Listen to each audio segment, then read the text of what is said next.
Guys, welcome back to my channel. My name is MDEVAAN and I'm so glad that you're tuning in. Alright, today I'm going to be using the oatmeal flour by Royal Oats. I saw the reviews on Instagram and I thought it would be nice to try it out. Okay guys, I have a thing about price tags. I don't understand why people leave price tags on stuff. I just noticed this one, sorry. So I got this for, okay, that's actually good because I got this for 1,800. I don't know how much is sold elsewhere, but the store I got it here in Makodi, I got it for 1,800 naira. So yeah, it's good for dieting. It's really good for weight loss, as I hear, because it's the first time I'm using it. So I want to make pancakes today for my mother, so I'm just going to try this out. I like the packaging. I like the fact that it has like a resealable thing. If you can see, it has that like that ziploc thing, and it smells nice. You guys know I have a thing, I have a thing for scents. It smells really nice.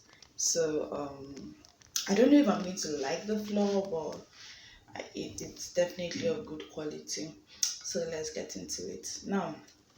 I didn't even know if I should sieve this, right? So I did like a totally futile thing. I sieved the flour. I used 2 cups. I sieved the flour quite alright. And then when I was done, like when I was hitting the sieve, I basically poured back what I sieved in. So I was like, what's the point? But for me, sieving flour is more about incorporating air into my mix so that whatever I'm doing comes out fluffy. Man, I had to like protect the flour because at 1,800 naira a bag, you can't just do anyhow. So I did that, I saved that, and then I put in 2 tablespoons of sugar.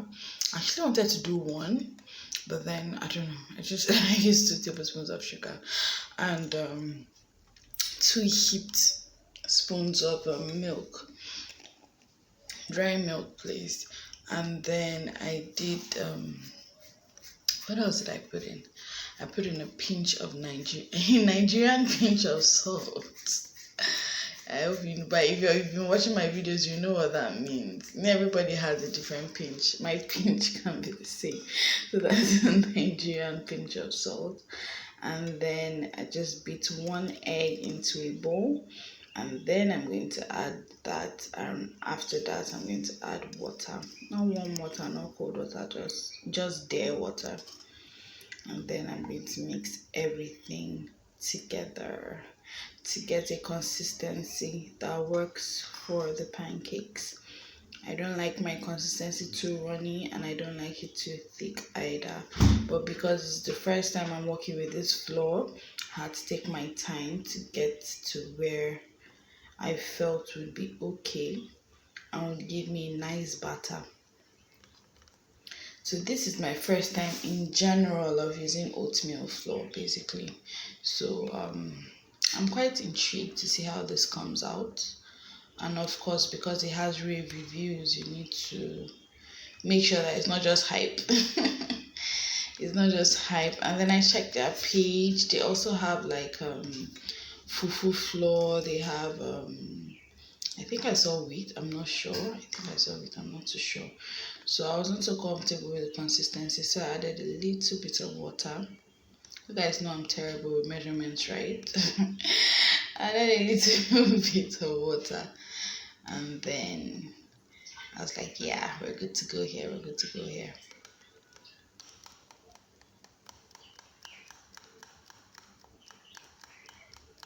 So mix wise, it looks very rich, very rich, and it smells nice too.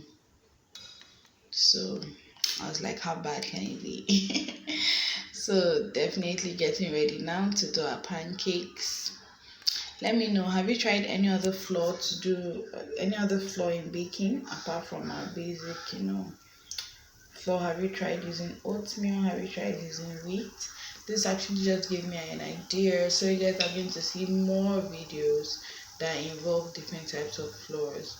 So I just used a bit of butter when it finished melting, I realized it was a bit much for my first batch, but then it gave me an idea to do two different sets for you, because pancake is basically the same thing over and over, but then this gives me an opportunity to show you what it looks like in a full pan of butter, and then also a pan that is just greased.